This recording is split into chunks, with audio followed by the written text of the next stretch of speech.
Chapter number 11 विद्युत की बात करते हैं। ठीक है, सबसे पहले पाठ सार पढ़ते हैं। तो सबसे पहले एक सवाल आ सकता है कि विद्युत धारा किसे कहते हैं। ठीक है, जैसे कि मान लीजिए एक परिपथ है। ठीक है, ये क्या है, एक परिपथ है। यहाँ एक है जो लाइट लगी हुई है, बल्ब लगा हुआ है, ये लीजिए। ठीक है, और यहाँ एक बैटरी है, सेम कलर बना देते हैं। विद्युत परिपथ किसे कहते हैं इसको समझते हैं। ये देखिए, यहाँ एक लाइट लगी है, बल्ब लगा है। ठीक है, और इस तरीके से ये बैटरी लगी है।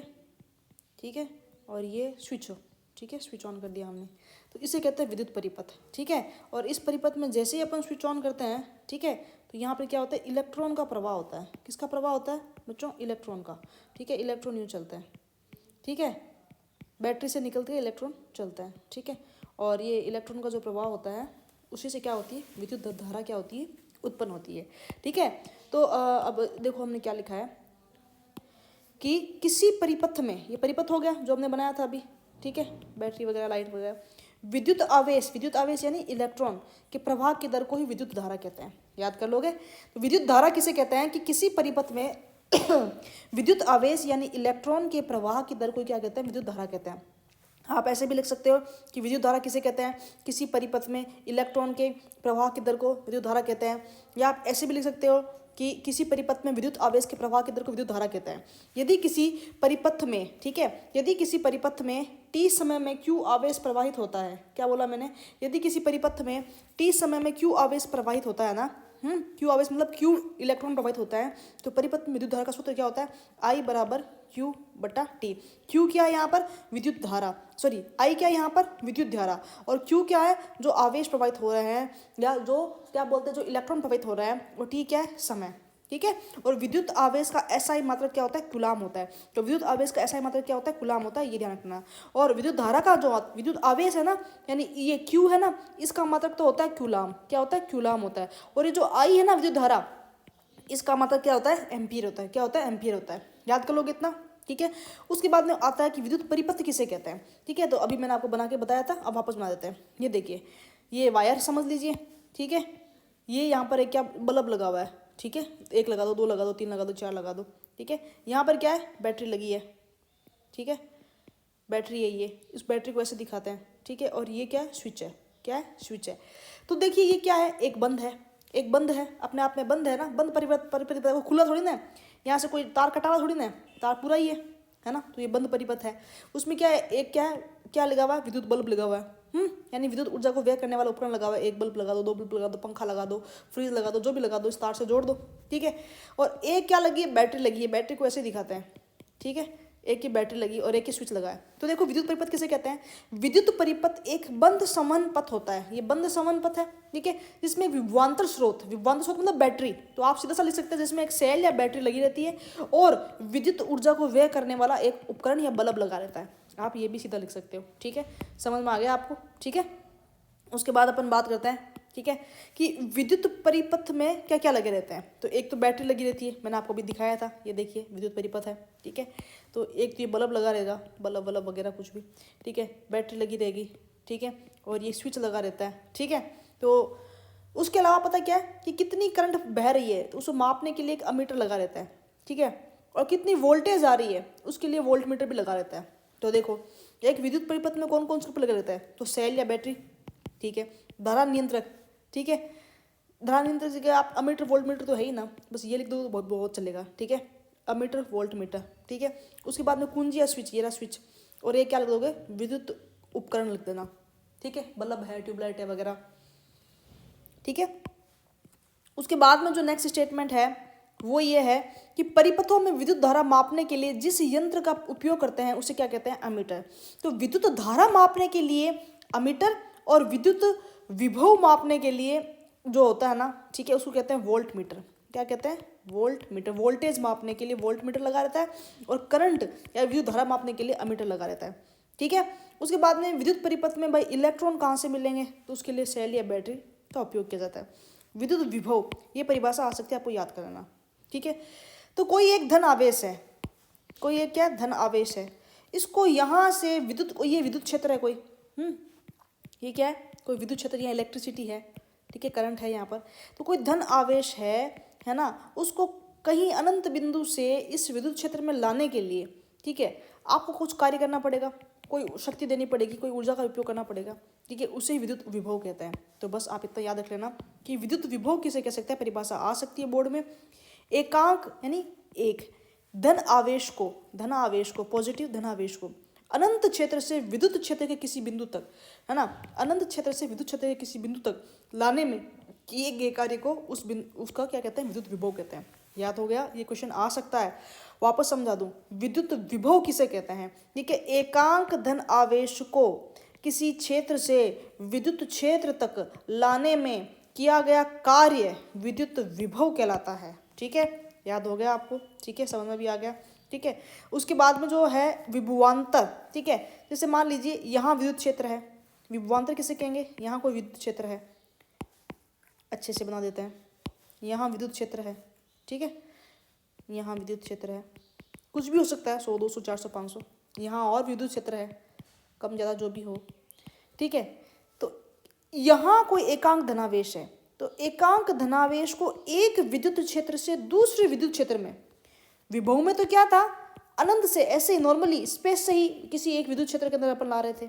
इसमें क्या है, एक विभवांतर में क्या होता है, विभव का अंतर, यानी इस विद्युत क्षेत्र से इस दूसरे विद्युत क्षेत्र में एक किसी एकांक धनावेश को, ठीक है, एकांक धनावेश को है जो एक विद्युत क्षेत्र से दूसरे विद्युत क्षेत्र में, ठीक है, लाने के लिए जो कार्य करना पड़ता है उसे उन दोनों विद्युत क्षेत्र के मध्य का विभवांतर कहते हैं। क्या कहता है, विभवांतर कहते हैं। ठीक है, तो अब इस विभवांतर की परिभाषा देखो, यहाँ सूत्र देखो, तो विभवांतर V बराबर किया गया कार्य W और ये आवेश, तो V बराबर W बटा Q, ठीक है, और इसका जो मात्रक होता है विभवांतर का वो वोल्ट होता है, इसी को तो कहते हैं वोल्टेज, वोल्टेज कम आ रहा है, वोल्टेज ज़्यादा आ रहा है, ठीक है, तो बस ये याद कर लेना। उसके बाद में वोल्ट मीटर, तो मैंने एक आपको बताया था पहले अमीटर, तो मैंने कहा अमीटर तो विद्युत धारा को नापता है, क्या करता है, विद्युत धारा को मापता है, जबकि वोल्ट मीटर है ना, ये विभवांतर को मापता है, तो ये ध्यान रख लेना। अब आता है प्रतिरोध। प्रतिरोध क्या होता है, जैसे कि ये तार है, ठीक है, ये क्या है, तार है, तार में क्या होगा, जब अपन क्या करेंगे, पीछे बैटरी लगाएंगे, ठीक है, तो क्या हुआ, करंट बहेगा, क्या हुआ, करंट बहेगा। करंट बहने का मतलब पता है क्या होता है, इलेक्ट्रॉन बहेंगे। वास्तव में करंट बहने का मतलब फिजिक्स में होता है इलेक्ट्रॉन बहेंगे। तो ये देखिए, मान लीजिए इलेक्ट्रॉन है, ये बह रहा है, ठीक है, ये इस तरफ जा रहा है, तो ये इलेक्ट्रॉन जब इस तरफ जाएंगे ना, ठीक है, तो यहाँ कोई चीज़ इनको रोकेगी, ठीक है, आसानी से नहीं जा पाएंगे। ये जो तार के जो धातु के कण होते हैं ना, यही इनके बीच में, जैसे एक बात देखो, ये सड़क है, ठीक है, ये सड़क है, आप सीधे स्कूटी चला रहे हो, आराम से आप 100 की स्पीड में चला लोगे, 120 की स्पीड में भी चला सकते हो। लेकिन मान लो मैं इस सड़क में बीच में कोई ड्रम रख दूँ, कोई चीज़ रख दूँ, ठीक है, आड़े टेढ़े, तो आप सीधे सीधे जा नहीं पाओगे, आपको ऐसे ऐसे घूमते हुए जाना पड़ेगा, थोड़ी दिक्कत आएगी। तो क्या कर रहे हैं, ये ड्रम, ये जो वस्तुएं मैंने यहाँ रख रखी है सड़क के दोनों तरफ बीच में, तो ये वस्तु क्या करती है, आपका प्रतिरोध कर रही है, आपकी गति का क्या कर रही है, प्रतिरोध कर रही है।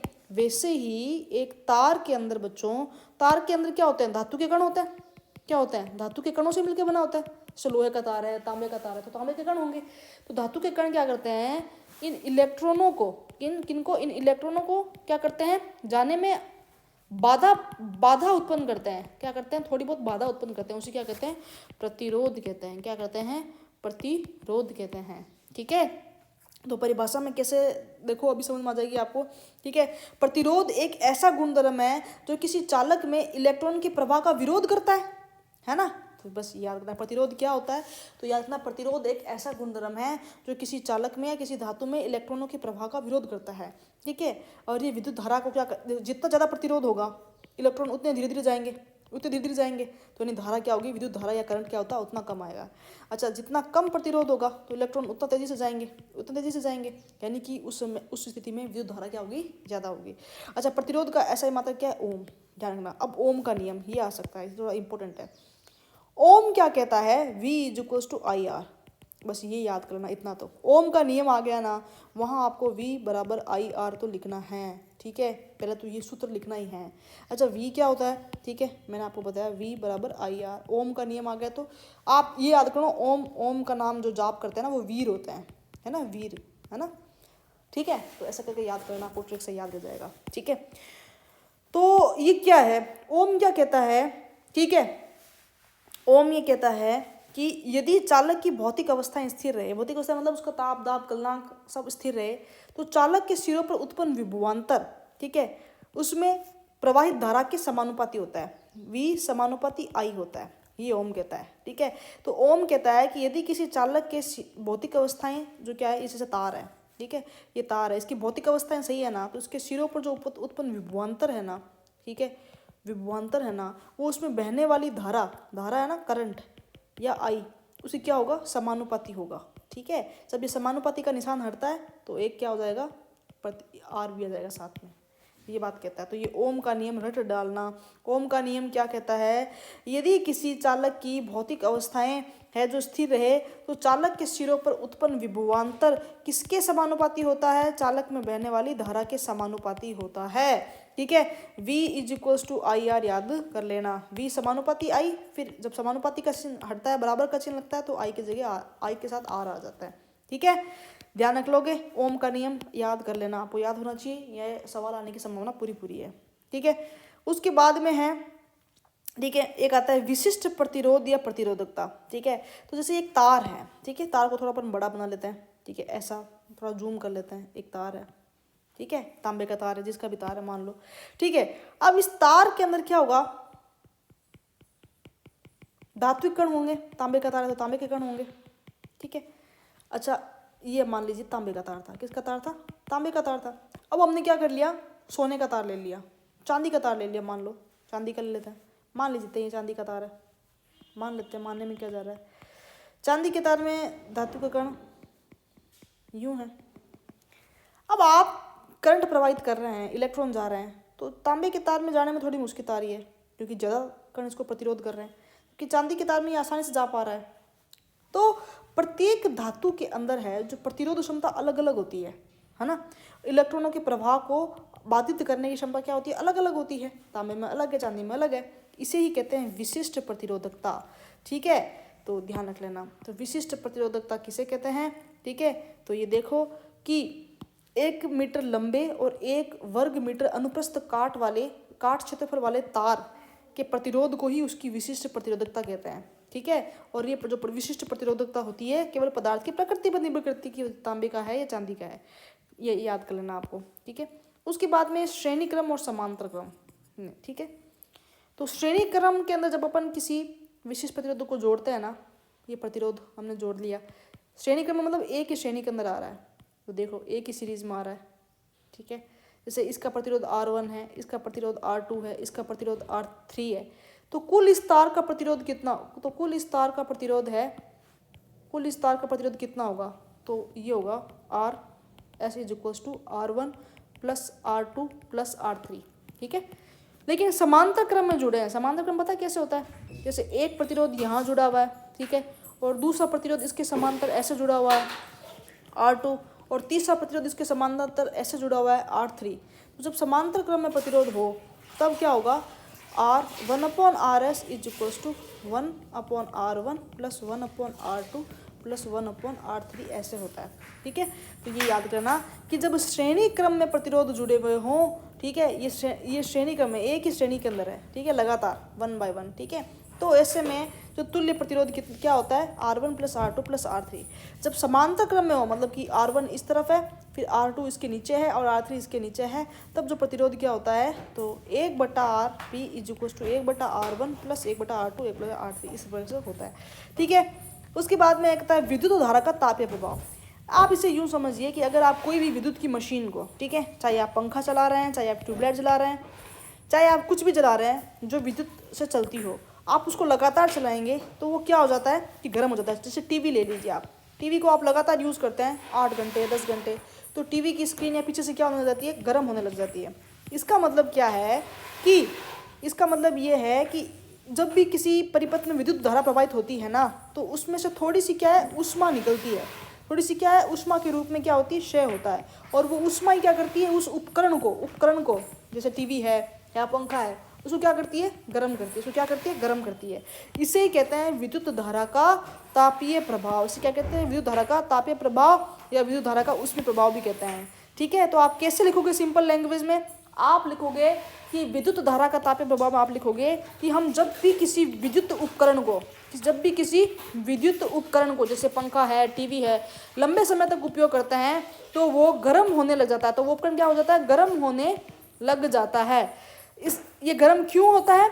क्योंकि विद्युत धारा का कुछ हिस्सा उष्मा के रूप में शहीद होता है और उस विद्युत उपकरण को क्या करता है? गर्म करता है। इससे ही विद्युत धारा का तापीय प्रभाव कहते हैं। और इसका सूत्र होता है H = VIT। H मतलब वो उष्मा, V का मतलब वोल्टेज, I का मतलब धारा और T का मतलब क्या है? समय। ठीक है, उसके बाद में ठीक है, जूल का तापन नियम। ठीक है, जूल का तापन नियम में आप ये सूत्र याद कर लें। ठीक है, H = I²RT। ये आप लिख के आ जाएंगे तो क्या हो जाएगा? ठीक है, आप क्या कर लेंगे? हो जाएगा जूल का तापन नियम, जूलेंस हीट जो रूल होता है उसके लिए आप ये सूत्र याद कर लाएं। ठीक है, H = I²RT। ठीक है, पूरे नंबर मिल जाएंगे आपको। उसके बाद में ये बात है कि विद्युत ऊर्जा किसे कहते हैं। ठीक है, तो विद्युत ऊर्जा का सूत्र है E = VIT। ठीक है, तो किसी विद्युत क्षेत्र के द्वारा किसी विद्युत परिपथ में धारा को बनाए रखने के लिए, ठीक है, जैसे ये बैटरी है, ठीक है, ये बैटरी है, ये उतना ही मान लीजिए इसमें 5 एम्पियर करंट प्रवाहित हो रहा है, तो लगातार 8-10 घंटे तक ये 5 एम्पियर करंट प्रवाहित होता रहे, तो धारा को बनाए रखने के लिए जो कार्य किया गया है उसे विद्युत ऊर्जा कहते हैं। उसके बाद में विद्युत शक्ति, ये सूत्र आ सकता है। शक्ति को पावर बोलते हैं। Power = P = W/T। ठीक है, W का मतलब होता है विद्युत ऊर्जा और T का मतलब होता है समय। तो प्रति इकाई समय में व्यय की गई विद्युत ऊर्जा, T का मतलब होता है समय। ठीक है, तो प्रति इकाई समय में व्यय की गई विद्युत ऊर्जा को ही विद्युत शक्ति कहते हैं। तो ये सूत्र भी आप याद कर लेना। ठीक है, बस उसके बाद में पाठ के जो प्रश्न है वो करते हैं कि पाठ के अंदर पूछे गए विद्युत परिपथ का क्या अर्थ है। तो ये मैंने आपको समझा दिया था कि इस प्रकार से ये अपना बंद होता है, विभवांतर होता है, उसके अंदर एक बल्ब लगा रहता है, उसके अंदर एक बैटरी लगी रहती है और एक क्या होता है? कुंजी लगी रहती है या फिर स्विच लगा रहता है। ठीक है, तो विद्युत परिपथ क्या होता है? विद्युत धारा का एक बंद परिपथ होता है। ठीक है, इसके अंदर एक सेल या बैटरी लगी रहती है, एक कुंजी या स्विच लगा रहता है और एक विद्युत ऊर्जा को व्यय करने के लिए क्या लगा रहता है? उपकरण लगा रहता है। क्या लगा रहता है? उपकरण लगा रहता है। उसके बाद में विद्युत धारा का जो मात्रक क्या है? ठीक है, तो ये आप सीधा से लिखेंगे, विद्युत धारा का जो मात्रक है वो एम्पियर है, ये याद करना है आपको। उसके बाद में कहते हैं, ठीक है, ये इस तरह का क्वेश्चन नहीं आएगा। वैसे अगर पूछ लिया जाए कि एक कूलाम आवेश में कितने इलेक्ट्रॉनों की संख्या होती है, तो आपको सीधा सीधा यही याद करना है, 6.25 × 10⁻18। ठीक है, तो ये ध्यान रख लेना। उसके बाद में उस युति का नाम लिखिए जो किसी चालक के सिरों पर विभवांतर बनाए रखने में सहायता करती है। तो विद्युत सेल या बैटरी। ठीक है, तो बैटरी से चलता है सब कुछ। ठीक है, ये कहने का क्या तात्पर्य है कि दो बिंदुओं के बीच विभवांतर 1 वोल्ट है। तो 1 वोल्ट विभवांतर का मतलब एक कूलाम आवेश को, ठीक है, दो बिंदुओं के बीच ले जाने के लिए 1 जूल का कार्य करना पड़ता है। इसका मतलब उन दोनों बिंदुओं के मध्य 1 वोल्ट है। तो आप ये लिख के आ जाना। उसके बाद में ये कह रहा है कि 6 वोल्ट बैटरी से गुजरने वाले हर एक कूलाम आवेश को कितनी ऊर्जा दी जाती है। ठीक है, तो V = W/Q। ठीक है, तो आपको वोल्ट दिया हुआ है 6 वोल्ट। ठीक है, 1 कूलाम यानी Q दिया हुआ है, W निकालना है तो निकाल सकते हो। V = W/Q। V की जगह 6 लिख दो, W। ठीक है, कूलाम आपको 1 कूलाम दिया हुआ है, 1 लिख दो, तो 6 × 1 = W, तो 6 जूल उसका आंसर आ जाएगा। ठीक है, उसके बाद में ये आता है किसी चालक का प्रतिरोध किन कारकों पर निर्भर करता है। ठीक है, प्रतिरोध मैंने आपको समझाया था। जैसे ये सड़क है, मैंने आपको बोला कि आप स्कूटी चला रहे हैं और यहाँ बीच बीच पे मैंने क्या कर दिए, बहुत सारे क्या कर दिए, बैरिकेड लगा दिए। क्या लगा दिए? बैरिकेड लगा दिए, ऐसे आड़े टेढ़े कुछ भी। ठीक है, बहुत सारे बैरिकेड लगा दिए। अब आपको स्कूटी चलाने में क्या होगी? थोड़ी दिक्कत होगी। ठीक है, अच्छा मान लीजिए कि ऐसा मैंने अगले 50-100 किलोमीटर थोड़ी सी दूरी तक क्या रखा है, थोड़ी सी दूरी तक ही कर रखा है, थोड़ी सी दूरी तक यहीं तक ही बैरिकेड लगा रखे हैं, बाकी आगे सड़क साफ है, तो आपको थोड़ी सी दिक्कत ही आएगी, है ना। उसके बाद तो आप सीधा जाएंगे, है ना। इसका मतलब किसी चालक का प्रतिरोध किन कारकों पर निर्भर करता है? तो चालक की लंबाई पर। जितनी ज़्यादा लंबाई होगी, ठीक है, उतना ज़्यादा उसको क्या करना पड़ेगा? बैरिकेड्स का सामना करते हुए जाना पड़ेगा, या है ना, अणुओं का सामना करते हुए जाना पड़ेगा। चालक के अनुप्रस्थ काट पर, चौड़ाई पर भी डिपेंड करता है। ठीक है, और उस चालक की प्रकृति पर और चालक के तापमान पर। ठीक है, तो आप ये 4 चीज़ याद कर लेना। ठीक है, उसके बाद में, ठीक है, समान पदार्थ के 2 तारों में यदि एक पतला हो दूसरा मोटा हो, तो इनमें से किस में विद्युत धारा आसानी से प्रवाहित होती है? ठीक है, तो मैंने क्या बोला, याद रखना, मोटे तार से धारा का प्रवाहित क्या होगा? आसानी से होगा। ठीक है, याद कर लेना। उसके बाद में मान लीजिए कि किसी विद्युत अवयव के 2 सिरों के बीच में विभवांतर को उसके पूर्व के विभवांतर की तुलना में घटाकर आधा कर देंगे। ठीक है, तो कहते हैं प्रतिरोध वैसा ही उतना ही पड़ा है। तो धारा में क्या होगा, तो ओम का नियम कहता है वीर था, ओम क्या था, वीर था। ठीक है, ये कह रहा है कि विभवांतर को क्या कर देंगे, आधा कर देंगे, यानी V/2 कर देंगे। ठीक है, प्रतिरोध वैसा ही है, तो आई क्या हो जाएगी भाई, आई क्या हो जाएगी, आई भी तो आधी हो जाएगी। ठीक है, जब V आधा हो जाएगा तो आई भी क्या हो जाएगी, आधी हो जाएगी, क्योंकि V समानुपाती आई होता है ना। तो ये ध्यान रखना, करंट भी क्या हो जाएगी, विभवांतर आधा हो जाएगा तो क्या हो जाएगी, धारा भी आधी हो जाएगी। ठीक है, उसके बाद में यह बात करते हैं कि विद्युत टोस्टरों तथा विद्युत स्त्रियों के तापन अवयव शुद्ध धातु के नए बनाकर किसी मिश्र धातु के बनाए जाते हैं। जो विद्युत टोस्टर होता है ना, जिस पर अपन ब्रेड है या सैंडविच बनाते हैं, या जो आयरन होता है प्रेस करते हैं अपन कपड़ों पर, ठीक है, के तापन अवयव शुद्ध धातु के नहीं होते, मिश्र धातु के बनाते हैं। पता है क्यों, मतलब कि ये शुद्ध लोहे के नहीं बने हुए होते। ठीक है, इनमें कुछ ना कुछ अन्य धातुएं स्टील वगैरह मिक्स की जाती है। ऐसा क्यों, क्योंकि मिश्र धातु की जो प्रतिरोधकता होती है ना वो अधिक होती है। ठीक है, तो प्रतिरोधकता अधिक होती है ना, तो इस कारण से क्या होता है, वो जल्दी से क्या होता है, उनका दहन नहीं होता, जलते नहीं है। ठीक है, खाली लोहा हो, ठीक है, आप खाली लोहे का जो बर्तन ले, ठीक है, और उसको क्या है, कढ़ाई ले खाली लोहे की, और उसको चढ़ाएं गैस पर, और उसको 5-6 घंटे तक ऐसे यूज़ करते रहें, वो जल के काली राख हो जाएगी, लोहा बहुत काफ़ी जल जाएगा, नीचे से एकदम काला काला हो जाएगा। ठीक है, लेकिन स्टील को आप करोगे जल्दी से जलेगा नहीं, हालांकि वो भी जल जाता है अंततः। तो ये ध्यान रखना, स्त्री जो आयरन होती है या टोस्टर होती है वो लगातार है जो आग के कंट्रोल में रहती है, तो इसलिए उनको है जो जलना नहीं चाहिए। तो इसलिए क्या करते हैं उसके अंदर है, तो उनकी प्रतिरोधकता बढ़ाने के लिए है हम किसी न किसी मिश्र धातु को क्या करते हैं, मिला देते हैं। उसके बाद में अपन बात करते हैं कि आयरन तथा मरकरी में से कौन सा विद्युत का अच्छा चालक है, तो आयरन। ठीक है, आयरन। और कौन सा पदार्थ सर्वश्रेष्ठ चालक है, तो चांदी, सिल्वर, Ag। ध्यान रखना, सिंगल लाइनर क्वेश्चन याद कर लेना आप। आयरन तथा मरकरी में कौन सा विद्युत का अच्छा चालक है, तो आयरन है। कौन सा पदार्थ सर्वश्रेष्ठ चालक है, तो चांदी, सिल्वर। ठीक है, नेक्स्ट चैप्टर में करेंगे बाकी बचे हुए क्वेश्चन।